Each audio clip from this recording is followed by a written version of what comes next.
जय श्री कृष्णा। कैसे हैं आप सब लोग। गुरु का राशि परिवर्तन देखिए, गुरु जो है कुंभ राशि से मीन राशि में आ रहे हैं और साल भर तक रहेंगे, यानी 13 अप्रैल 2022 से लेके अगले साल 2023 को अप्रैल में गुरु अपनी ही राशि यानी मीन राशि में रहेंगे। आखिर हमारी राशियों पे किस तरह से इफेक्ट पड़ेगा उसके बारे में चर्चा करेंगे। गुरु सारे ग्रहों में सबसे बड़ा ग्रह है। अब गुरु का जब राशि में अपनी ही स्व राशि में जब परिवर्तन होगा, यानी अपनी राशि में ही आएंगे। गुरु की दो राशि होती हैं, एक धनु राशि होती है और एक मीन राशि। अब ये मीन राशि में भ्रमण करेंगे, यानी कि 13 अप्रैल 2022 को गुरु अपनी ही राशि में भ्रमण करेंगे, जो कि अगले साल तक यानी 1 ईयर तक ये रहेंगे अपनी ही राशि में। तो इसका इफेक्ट तो हमारे ऊपर आएगा ही आएगा, क्योंकि गुरु क्या है, देखिए गुरु ज्ञान है, गुरु भक्ति है, गुरु जो एक तरह से प्रकाश है, गुरु डायरेक्शन देने वाला है। तो गुरु का तो हमारे जीवन वैसे ही महत्वपूर्ण स्थान है, और जब वो अपनी ही राशि में भ्रमण करेंगे तो हम पे बहुत अच्छा जो परिणाम है वो आएगा, क्योंकि गुरु ज्ञान देते हैं, गुरु डायरेक्शन देते हैं और सही दिशा का एक तरह से भान करा देते हैं। तो हमारी राशि पे जो इफेक्ट पड़ेगा उसके बारे में जो चर्चा करेंगे, उससे पहले मैं ये बता दूं कि मेरी राशियां जो भी मैं प्रेडिक्ट करती हूँ वो चंद्र राशि के अकॉर्डिंग देखिए, चंद्र राशि के अकॉर्डिंग ही देखना चाहिए, क्योंकि ग्रहों का जो राशि परिवर्तन होता है वो गोचर वर्ष जो होता है वो चंद्र राशि के अकॉर्डिंग ही होता है। तो जब आपकी जो चंद्र राशि है, जो आपकी लग्न चार्ट की चंद्र राशि है, उसके अकॉर्डिंग आप देखिए। चलिए स्टार्ट करते हैं मेष से लेके मीन तक राशियों के बारे में, कि गुरु का राशि परिवर्तन हमारे लिए क्या सौगात लेके आया है और हमारे ऊपर किस तरह से प्रभाव पड़ेगा। बात करते हैं पहली राशि, प्रथम राशि अगर मेष राशि की बात करें तो पहले देखते हैं गुरु भ्रमण कहाँ करेगा। देखिए गुरु भ्रमण करेंगे 12वें घर में, यानी मेष राशि के 12वें घर में भ्रमण करेंगे। 12वें घर में से हम क्या देखते हैं, 12वें घर से हम देखते हैं आपकी देश यात्राएं, आपके आश्रम, आपके हॉस्पिटल, इस तरह से जो है हम 12वें घर से देखते हैं। और जो गुरु की दूसरी राशि है वो होगी भाग्य भाव में, यानी कि नवम भाव में। तो यानी कि ये दो चीज़ें ही आपकी बहुत ज़्यादा एक्टिव हो जाएगा, क्योंकि गुरु यही भ्रमण करेंगे 12वें घर में, तो वो चीज़ एक्टिव होगी। तो इससे क्या होगा, 12वें घर से जो आपके देश से रिलेटेड काम अटके हुए हैं, या आश्रम में अगर आपका कोई ऐसा काम चल रहा है वो काम आपका होगा। एनजीओ से जुड़े हुए हैं तो आपके वो काम होंगे। आपकी अगर बहुत दिन से वीज़ा नहीं मिल रहा है तो वो भी आपका काम पूरा होगा। हो सकता है कि आप अध्यात्म की तरफ रुझान करें, हो सकता है आप कोई ऐसी यात्रा करें जिसमें तीर्थ यात्रा हो और बहुत दूर की यात्रा हो, वो भी आप कर सकते हैं। अनाथ आश्रम में आप दान पुण्य करने लग जाएंगे। हो सकता है आपके अंदर एक स्पिरिचुअलिटी आ जाएगी और आप दूसरों की सेवा भाव आपके अंदर आएगा। और जब भाग्य भाव से अगर दूसरी राशि जैसे धनु राशि भाग्य भाव में आएगी, तो उससे क्या है, आपका भाग्य भी सपोर्ट करेगा, मतलब पैसों से रिलेटेड आपको दिक्कत नहीं आएगी। हाँ ये है, वो पैसा आप या तो अनाथ आश्रम या स्पिरिचुअल आप हो जाओगे तो उस तरह से आप तीर्थ यात्राओं में लगाओगे, या विदेश यात्रा में खर्चा हो सकता है, वरना देखा जाए तो आपके लिए अच्छा है। वैसे देखा जाए तो गुरु सभी के लिए कुछ ना कुछ अच्छा ही लेकर आए हैं। तो ओवरऑल देखा जाए तो मेष राशि के लिए कोई दिक्कत भरा टाइम नहीं है, क्योंकि पारिवारिक सहयोग भी मिलेगा, पैसों से रिलेटेड आपका सही रहेगा टाइम, आपके काम अटके हुए होंगे, और हेल्थ भी आपकी सपोर्ट करेगी। तो परेशान होने की ज़रूरत नहीं, गुरु आपके लिए बहुत बड़ी एक अपॉर्चुनिटी भी लेकर आएंगे, जो कि विदेश से रिलेटेड होगी, और आपके काम जो अटके थे वो भी कंप्लीट होंगे। तो ओवरऑल देखा जाए तो मेष राशि के लिए टाइम अच्छा है। अब आती है वृष राशि। अब देखते हैं वृष राशि का गोचर कहाँ होगा गुरु का। देखिए गुरु का वृष राशि का जो गोचर होगा वो होगा लाभ भाव, यानी 11वें भाव में, और अष्टम भाव में, यानी कि अष्टम भाव में जो है गुरु जो दूसरी राशि है अष्टम भाव में आएगी। यानी लाभ भाव में तो गुरु गोचर करेंगे, और जो उनकी दूसरी राशि यानी धनु राशि जो आएगी वो होगी अष्टम भाव में। तो इसका मतलब यह है लाभ भाव में, यानी लाभ होगा आपको, क्योंकि गुरु जब अपने ही 11वें भाव में लाभ भाव में गोचर करेंगे तो आपको नई नई अपॉर्चुनिटी का मिलना और उससे पैसा कमाना, क्योंकि लाभ भाव और पैसा और एक तरह से अवार्ड का जो भाव होता है ये, तो आपको बहुत कुछ ऐसे अवार्ड भी मिल सकते हैं। एप्रिसिएशन का टाइम है, हो सकता है आपको जॉब में प्रमोशन प्रमोशन मिले, बिजनेस रिलेटेड आपका अच्छा हो। अष्टम में जब दूसरी राशि है तो इसका मतलब रिसर्च में अगर आप हैं, या किसी भी तरीके एस्ट्रोलॉजी है, या किसी भी तरीके के आप साइंस से रिलेटेड आप स्टूडेंट हैं, तो आपको बहुत बड़ा लाभ होगा अचानक से। कि अष्टम अचानक से काम, अचानक से धन लाभ के भी प्राप्त होने के चांसेस हैं। तो पूरा देखा जाए तो अवार्ड का टाइम है, आपको जो मेहनत इतने दिन से कर रहे थे उसका अप्रिशिएशन आपको मिलेगा। तो देखा जाए तो गुरु आपके लिए भी बहुत अच्छी सौगात लेके आया है। और पारिवारिक सहयोग, पैसों से रिलेटेड जो दिक्कतें हैं वो खत्म होंगी। पारिवारिक सहयोग के साथ साथ हेल्थ के भी इशू जो थे वो आपके खत्म होते नजर आएंगे। तो ओवरऑल देखा जाए वृष राशि के लिए भी टाइम बहुत अच्छा है। अब आती है मिथुन राशि। अब मिथुन राशि का देखते हैं कहाँ गोचर होगा। देखिए मिथुन राशि का 10वें भाव में होगा और 7वें भाव में, यानी मिथुन राशि का जो मीन राशि आएगी वो 10वें भाव में आएगी। तो 10वें भाव क्या है? आपका जॉब, आपका व्यवसाय, आपका काम, कर्म का भाव होता है। आप जिस तरह से काम करेंगे, जिस तरह से आप मेहनत करेंगे, उस हिसाब से आपको रिजल्ट मिलेगा, उसी तरीके से आपको फल मिलेगा। क्योंकि गुरु जब वहाँ बैठेंगे, वहाँ गोचर करेंगे, तो एक तरह से सही दिशा देंगे, सही न्याय प्रणाली देंगे आपको। तो आपको ज्ञान में वृद्धि होगी, आप एक डायरेक्शन जो इतने दिन से नहीं मिल रही थी उसमें वृद्धि होगी। आपको डायरेक्शन मिलेगा कि आपको कि बिजनेस में किससे बात करनी चाहिए, किससे नहीं करनी चाहिए। और जब सेवेंथ का भी कहीं ना कहीं इसमें, जब सेकंड राशि जो है धनु राशि वो सेवेंथ में आएगी, तो इसका मतलब यह है कि आपको पार्टनरशिप से कुछ बेनिफिट होगा, लेकिन उनसे आपको कटु वचन नहीं बोलने हैं, प्यार से आपको काम करना है। क्योंकि पार्टनरशिप से थोड़ा सा अनबन होने के चांसेस हो जाएंगे, तो बस वो ध्यान रखिए। क्योंकि गुरु थोड़ा सा जब आएंगे तो आपको ईगोइस्ट बना सकते हैं, आपको अहम आ सकता है, तो उसका थोड़ा सा ध्यान रखिए। क्योंकि ज्ञान आएगा तो हो सकता है ओवर कॉन्फिडेंस ना हो जाओ, उसका ध्यान रखिए। वरना देखा जाए तो व्यवसाय में वृद्धि होगी और पैसों का भी लाभ होगा। पारिवारिक सहयोग मिलेगा, क्योंकि गुरु की जो 7वीं दृष्टि है वो डायरेक्ट आपके परिवार पे जाएगी, यानी सुख भाव पे आएगी, तो सुखों में आपकी वृद्धि होगी। दैया समाप्त हो ही जाएगी आपकी, तो टाइम आपका अच्छा ही जाएगा। अब आती है कर्क राशि। अब कर्क राशि पे देखते हैं भ्रमण कहाँ करेंगे। कर्क राशि में गुरु भ्रमण करेंगे आपके भाग्य भाव में, यानी 9th हाउस में, और छठे घर में, यानी कि छठे भाव जो होगा हमारा। देखिए ये केवल मैं इसलिए समझाने के लिए बता रही हूँ कि छठा भाव उसकी दूसरी राशि, यानी गुरु की दूसरी राशि, तो जहाँ जहाँ गुरु की दूसरी राशि होगी वो भी एक्टिव होगा। क्योंकि गुरु जब अपनी राशि में भ्रमण करेंगे तो दूसरी राशि का भी फल आपको मिलेगा ही मिलेगा। तो गुरु जो यहाँ पर भाग्य भाव में भ्रमण करेंगे, और उसका जो दूसरी राशि है यानी धनु राशि, वो छठे घर में, तो यानी भाग्य आपको पूरा सपोर्ट करेगा। हो सकता है जो आप कंपटीशन इतने दिन से क्लियर नहीं कर पा रहे हैं, क्लियर होंगे। आपके कंपटीशन में जो आपकी अड़चनें आ रही हैं, आपके गवर्नमेंट जॉब में कोई दिक्कत आ रही है, तो आप उसको क्लियर कर पाएंगे, भाग्य आपको सपोर्ट करेगा। तो इस चीज़ का मतलब इस गुरु के भ्रमण होने का, भाग्य भाव में आने का पूरा यूटिलाइजेशन करिए। क्योंकि भाग्य आपका पूरा सपोर्ट करेगा, आपको ज्ञान में वृद्धि होगी, पिता से सुख मिलेगा, पिता का पूरा सपोर्ट मिल सकता है, तो उसका आप पूरा अपॉर्चुनिटी का फ़ायदा उठाइए। आपको भाग्य में जो इतने दिन से परेशानी थी, आपका सपोर्ट नहीं कर पा रहे थे, वो भी आपको गुरु ज्ञान देंगे और भाग्य में सपोर्ट भी करेंगे। धर्म में आपका हो सकता है रुझान हो जाए, क्योंकि भाग्य भाव धर्म भाव भी है, तो कहीं ना कहीं धर्म से रिलेटेड आप काम भी करेंगे, दान पुण्य करेंगे, ये बहुत अच्छी बात है। और छठे घर में आपका शत्रु भाव होता है, जो जिसमें धनु राशि होगी गुरु की दूसरी राशि, तो थोड़ा शत्रुओं से सावधान रहिए। आप बीमारी का थोड़ा सा देखिए, हेल्थ इश्यू हो सकते हैं गुरु से रिलेटेड, जैसे पेट संबंधित प्रॉब्लम हो सकती है, उसका ध्यान रखिए, मेडिटेशन करिए। तो बाकी ओवरऑल देखा जाए तो ठीक ठीक ही है टाइम ऐसा। देखिए गुरु हमेशा अच्छा ही करते हैं, गुरु सही दिशा देते हैं, तो गुरु केवल डायरेक्शन देंगे आपको भाग्य में बढ़ोतरी करने के लिए। तो उसको आपको अपॉर्चुनिटी को समझना है कि किस तरह से कौन सा काम हमारे लिए अच्छा रहे। तो थोड़ा दिमाग से काम लेंगे तो बहुत सही रहेगा, संयम बरतिए। लेकिन शत्रुओं का नाश भी आप करेंगे, बेशक छठे घर का कहीं ना कहीं एक्टिव होना होगा, तो रोग ऋण और शत्रु एक्टिव होंगे, लेकिन उनका आप नाश भी कर पाएंगे, क्योंकि भाग्य सपोर्ट करेगा। क्योंकि भाग्य में तो भ्रमण करेंगे ही गुरु, तो आपको विष्णु सहस्त्र नाम का पाठ ज़रूर करना चाहिए। वैसे मैं एंड में उपाय बताऊंगी, तो अंत में उपाय बताए जाएंगे, लेकिन वैसे देखा जाए तो आपका टाइम अच्छा है, आप विजय भी प्राप्त करेंगे। अगर शत्रु आपके हावी होंगे तो आप विजय भी प्राप्त करेंगे, क्योंकि भाग्य भाव में आपके गुरु भ्रमण करेंगे। और अगर कंपटीशन हायर एजुकेशन का भी टाइम है, अगर एजुकेशन अच्छी चाहिए तो आप एजुकेशन भी स्टार्ट कर सकते हैं। स्टूडेंट के लिए टाइम बहुत अच्छा है, फैमिली सपोर्ट भी मिलेगी। आपका स्वास्थ्य थोड़ा सा नरम रहेगा, उसका थोड़ा ध्यान रखिए।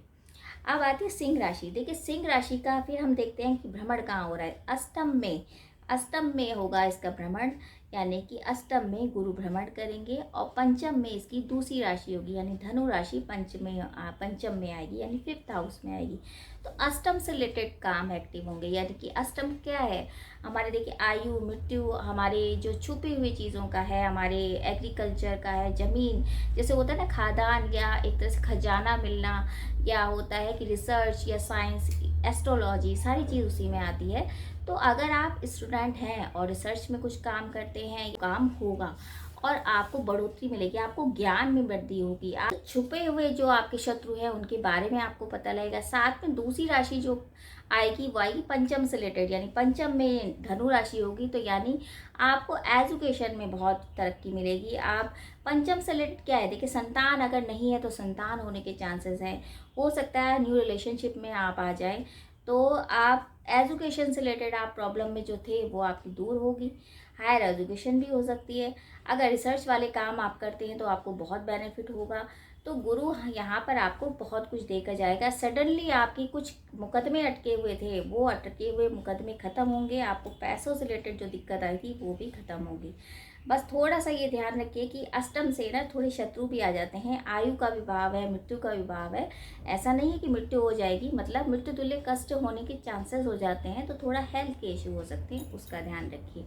अदरवाइज टाइम आपका भी अच्छा है। अब आती है कन्या राशि। देखिए कन्या राशि में भ्रमण कहाँ का करेंगे। कन्या राशि में गुरु जो आएंगे वो 7वें घर में, यानी कि 7th हाउस में गुरु भ्रमण करेंगे। और जो दूसरी राशि आएगी वो आएगी चौथे घर में, यानी सुख भाव में, यानी धनु राशि सुख भाव में, और भ्रमण करेंगे गुरु 7वें घर में।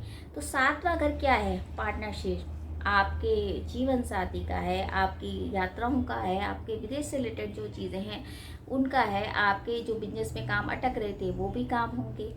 पार्टनर संबंधित प्रॉब्लम जो रहेगी, जैसे कि आपके जो जीवन साथी से मनमुटाव चल रहे थे वो भी सॉर्ट आउट होंगे, क्योंकि गुरु कहीं ना कहीं लग्न को भी देखेंगे और सातवीं दृष्टि से लग्न को देखेंगे, और साथ गुरु बैठे भी 7वें घर में है। तो यानी कि 7वें घर में जितनी चीज़ें हैं, 7वें घर में जो होता है, जैसे कि आपके स्पाउस है, आपके पार्टनर्स हैं, उनसे सबकी आपकी जो अनबन चल रही थी वो ख़त्म होती नज़र आएगी।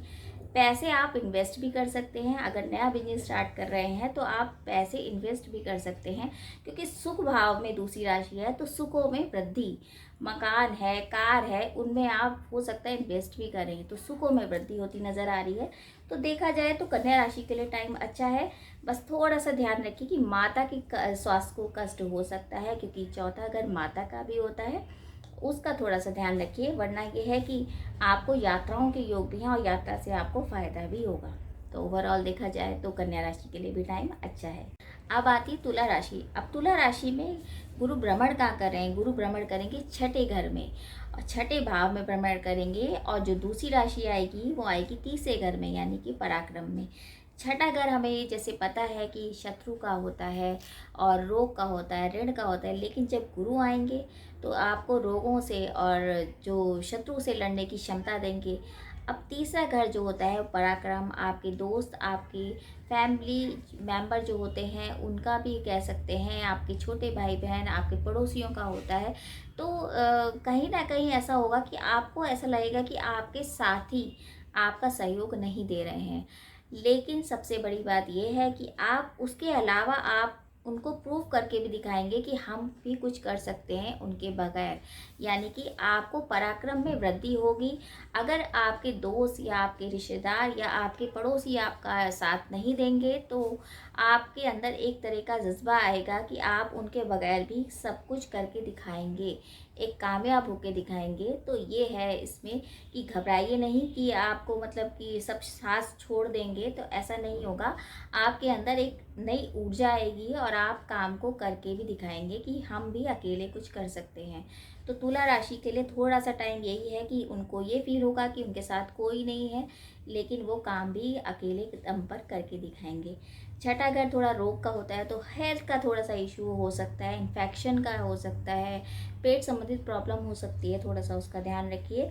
लेकिन ये है कि आप तीसरा घर पराक्रम का है, तो पराक्रम में वृद्धि होगी, छोटी यात्राएं आप कर सकते हैं। आध्यात्मिक तौर पे आप बढ़ेंगे, मतलब कि आपको लगेगा कि अध्यात्म में जैसे आप छूट गए थे कि तो वो आपका दोबारा से आप अध्यात्म में आएंगे।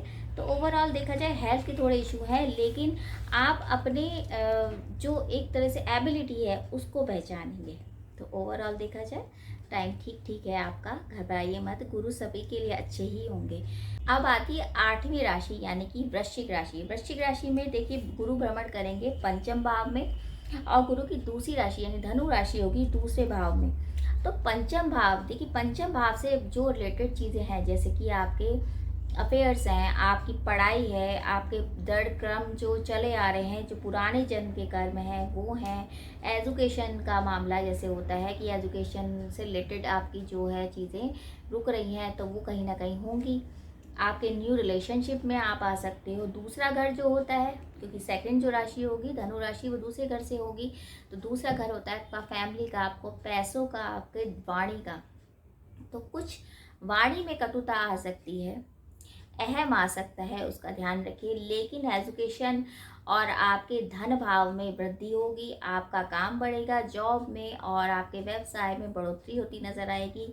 अगर आप संतानहीन हैं तो संतान होने के चांसेस हैं, अगर आपकी शादी नहीं हो रही तो शादी के भी चांसेस बनेंगे। तो देखा जाए तो बस यही है कि आप वाणी से किसी को कटु वचन ना बोलें, कुछ अहम में ना आ जाए। बाकी देखा जाए परिवार का सहयोग है, क्योंकि दूसरा भाव पारिवारिक भी होता है, कुटुंब का होता है। तो पंचम भाव में भ्रमण करेंगे तो उससे रिलेटेड आपको एजुकेशन के लिए आप बाहर जा सकते हैं, आपके अगर काम अटके हुए थे वो भी पूरे होंगे। तो ओवरऑल देखा जाए वृश्चिक राशि का टाइम अच्छा है, बस लेकिन ढैया स्टार्ट होने वाली है, तो थोड़ा सा इस चीज़ का ध्यान रखिए। अब आती है धनु राशि। देखिए धनु राशि यानी धनु राशि की जो गुरु भ्रमण करेंगे वो करेंगे चौथे भाव में। चौथे भाव में गुरु भ्रमण करेंगे और लग्न में भी गुरु की राशि यानी धनु राशि होगी। तो देखिए आप अपने ऊपर ध्यान देंगे, अपने सुखों पे ध्यान देंगे, क्योंकि चौथा घर सुखों का भाव होता है, मकान का होता है, माँ का होता है, आपके वाहन का होता है, एक तरह से कंफर्ट जोन का होता है। तो आप उस पर इन्वेस्ट करेंगे, चाहे वो आपको यात्रा के लिए आपको सुखों में वृद्धि, जिस तरह से आप उस पर आप बहुत ध्यान देंगे। अपने घर में नया कुछ डेकोरेशन से सामान ला सकते हैं, कुछ रेनोवेशन करा सकते हैं, कुछ प्रॉपर्टी ले सकते हैं, वाहन ले सकते हैं, सुखों में वृद्धि आपकी ऐसे होगी। लग्न में तो अपने शरीर पे भी ध्यान देंगे, हेल्थ के जो इश्यू है उनको हटाएंगे, कोशिश करेंगे कि आप योगा ज्वाइन करें, मतलब अपने अंदर से ही आपके आएगा कि हमें अपने पे ध्यान देना है। तो गुरु की राशि है, तो ये राशि तो वैसे भी अब दोनों ही राशि से धनु राशि है, धनु राशि के लिए तो टाइम वैसे ही अच्छा होगा। तो देखा जाए सुखों में वृद्धि का टाइम है, तो आप इसको एंजॉय करिए। तो साल भर तक आपके अंदर जो भी एक इच्छा है, जो भी आपके इतने दिन से रुकी हुई है, वो सारी आपकी होती नजर आएंगी। अब आती है मकर राशि। देखिए मकर राशि में गुरु भ्रमण करेंगे तीसरे भाव में, और जो दूसरी राशि यानी धनु राशि होगी वो 12वें भाव में। तो यानी यही जो ग्रह हैं ये एक्टिव होंगे। तीसरा भाव हमारा किसका होता है? तीसरा भाव हमारे पराक्रम का होता है, हमारे पराक्रम में वृद्धि होगी, पड़ोसियों का होता है, छोटे भाई बहन का होता है, और आपके एक तरह से छोटी यात्राओं का होता है। तो इन चीज़ों में वृद्धि होगी। आपको मतलब दोस्तों का भी होता है, आपको फ्रेंड्स से, आपको दोस्तों से बहुत सपोर्ट मिलने वाला है। आप छोटी यात्राएं के साथ साथ बड़ी यात्राओं का भी प्लानिंग करेंगे कि हाँ मतलब क्योंकि 12वां घर एक्टिव होगा, तो वहाँ विदेश यात्रा का भी आपका हो सकता है। कुछ काम जो आपके विदेश यात्रा से रह गए हैं वो भी आपके कंप्लीट होते हुए नजर आएंगे। पराक्रम में वृद्धि होगी, वाणी में तेज आएगा, आपको एक तरह से कॉन्फिडेंस लेवल बढ़ेगा। आपका एक तरह से या तो मीडिया से रिलेटेड अगर आपका काम है या कुछ बोलने का काम है, कम्युनिकेशन वाला काम है, तो उसमें बहुत अच्छा आप रोल करेंगे, आपको अप्रिसिएशन मिलेगा, प्रमोशन भी मिलेगा। तो देखा जाए मकर राशि के लिए भी टाइम अच्छा है। अब आती कुंभ राशि। देखिए कुंभ राशि में गुरु भ्रमण कहाँ करेंगे? कुंभ राशि में भ्रमण करेंगे दूसरे घर में, यानी कि दूसरा घर किसका होता है? अब जैसे मैं बता ही रही हूँ, दूसरा घर आपके कुटुंब का होता है, धन का होता है, वाणी का होता है। और जो दूसरी राशि है यानी धनु राशि, वो आएगी आपकी 11वें भाव में, यानी कि 2 और 11 का संबंध। गुरु दूसरे भाव में भ्रमण करेंगे, लेकिन उनकी दूसरी राशि होगी 11वें भाव में, यानी कि पैसों में आप में बढ़ोतरी होगी। पैसों से रिलेटेड आपको कोई दिक्कत नहीं आएगी, आपको प्रमोशन भी मिलेगा, आपको बॉस से आपकी बहुत अच्छी जमेगी, आपके पैसों से रिलेटेड जितने काम अटक रहे थे वो भी होंगे, आपकी यात्राएं, आपको फैमिली से लाभ होगा। हो सकता है अगर शादी नहीं हुई है तो शादी भी हो जाए। आपको पैसों में जो किसी को दे रखे थे, हो सकता है वो पैसे भी आपको मिल जाएं। अवार्ड का टाइम है, अगर आप इस साल को यूज़ करते हैं तो काफ़ी यादगार आपके लिए रहेगा, क्योंकि 2 और 11 का संबंध होगा, यानी पैसों का दोनों तरफ से है, क्योंकि 11वां भाव भी पैसों से रिलेटेड ही होता है। तो कहीं ना कहीं आपको पैसों में आप ज़मीन बना सकते हैं, आप प्रॉपर्टी के साथ साथ आप वाहन ले सकते हैं, सुखों में वृद्धि हो सकती है। तो देखा जाए टाइम आपका बहुत अच्छा जाएगा। अब आती है अंत में जो आएगी राशि, मीन राशि। देखिए मीन राशि में तो गुरु आ ही रहे हैं, तो मीन राशि में गुरु लग्न में, उनके लग्न में भ्रमण करेंगे, और दूसरी राशि होगी 10th हाउस में, यानी जो दूसरी राशि धनु राशि होगी वो होगी 10वें भाव में, यानी कि लग्न और 10वां घर जो है वो गुरु का है। अब गुरु लग्न में जब भ्रमण करेंगे तो आपके अंदर एक क्रिएटिविटी, आप डिज़ाइनिंग का अगर टाइम, अगर आपका डिज़ाइनिंग का कोई काम करते हैं तो आप में एक ज़बरदस्त ऊर्जा आएगी, ज़बरदस्त प्रमोशन मिलने के चांसेस है, एक नौकरी चेंज हो सकती है, उसमें आपको बहुत लाभ मिलेगा, क्योंकि दूसरी राशि जो धनु राशि है वो 10वें घर में है, तो आपको ज़बरदस्त लाभ होने के चांसेस है। बस लेकिन गुरु की और सलाह लेके अगर काम करेंगे तो बहुत अच्छा है। 10वां घर प्रमोशंस के साथ साथ आपके कर्म भाव का भी है, तो जैसे ही आप मेहनत करेंगे उस हिसाब से आपको रिजल्ट मिलेगा। और गुरु की दृष्टि, 7वीं दृष्टि आपकी 7th हाउस में पड़ेगी, तो आपको मतलब जबरदस्त एक गोल्डन पीरियड आपका, जो मीन राशि के लिए तो गोल्डन पीरियड ही कहा जाएगा। तो ओवरऑल देखा जाए मीन राशि के लिए टाइम बहुत अच्छा जाएगा। सारी राशियों के लिए कुछ ना कुछ अच्छी सौगात लेके आए हैं, लेकिन मीन राशि में तो खुद गुरु आ ही रहे हैं, तो गुरु का ये टाइम आप इंजॉय करिए, और पूरा साल आपके लिए बहुत कुछ अपॉर्चुनिटी लेकर भी आएगा। हेल्थ के इशू हैं तो वो ख़त्म होते नज़र आएंगे, और आपके अंदर एक कॉन्फिडेंस आएगा, आप काफ़ी चीज़ बना लेंगे, अपने सुखों में वृद्धि करेंगे। हो सकता है फैमिली का थोड़ा सा अनबन रहे, लेकिन वो भी आप सॉर्ट आउट कर लेंगे, क्योंकि आपके अंदर एक विल पावर आएगी, एक कॉन्फिडेंस लेवल बढ़ जाएगा।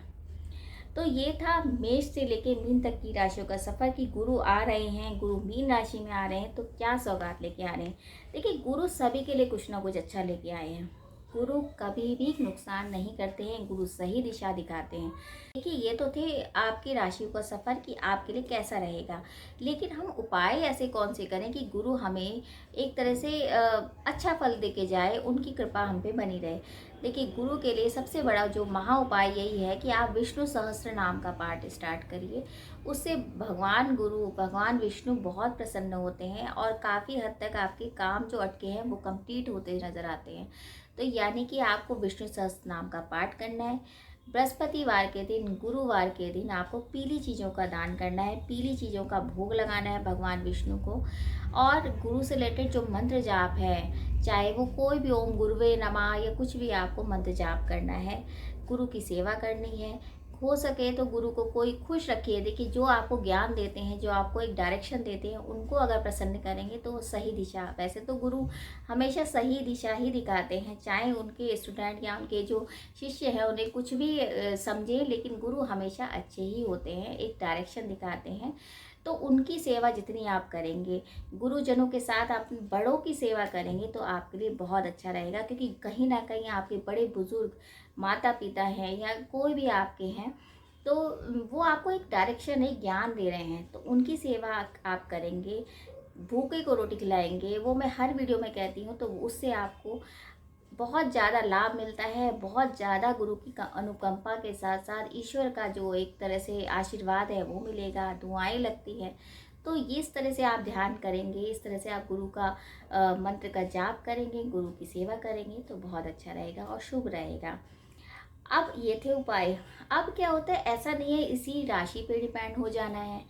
आपका चार्ट क्या कहता है, आपका लग्न चार्ट क्या कहता है, आप में वहाँ पे गुरु की दृष्टि कैसी है या गुरु की प्लेसमेंट कैसी है, उस पर भी बहुत कुछ डिपेंड करता है। ये जनरल प्रेडिक्शन है जो 40 से 50% तक होती है, लेकिन आपका जो लग्न चार्ट है उस पर भी काफ़ी कुछ डिपेंड करता है, क्योंकि दशाएं कौन सी चल रही हैं, गुरु कहाँ बैठे हैं, ये भी बहुत कुछ मायने रखता है। तो अगर आपको किसी भी तरीके का कंसल्ट करना है तो आप कमेंट्स बॉक्स में मैसेज भी कर सकते हैं, क्योंकि चार्ट मेन होता है, उसके अकॉर्डिंग हम अच्छे से मतलब बता सकते हैं कि आपके ऊपर क्या इफ़ेक्ट पड़ेगा गुरु का राशि परिवर्तन का। लेकिन ये है कि जनरल प्रेडिक्शन है तो काफ़ी हद तक सही होती है। गुरु जब गोचर करेंगे अपनी राशि में तो कुछ अच्छा फल ही दे, तो गुरु हमेशा अच्छा ही करते हैं।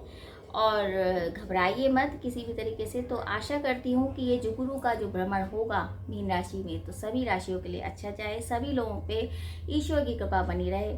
और अगर आपको वीडियो अच्छा लगे तो शेयर भी कीजिए। जय श्री कृष्ण।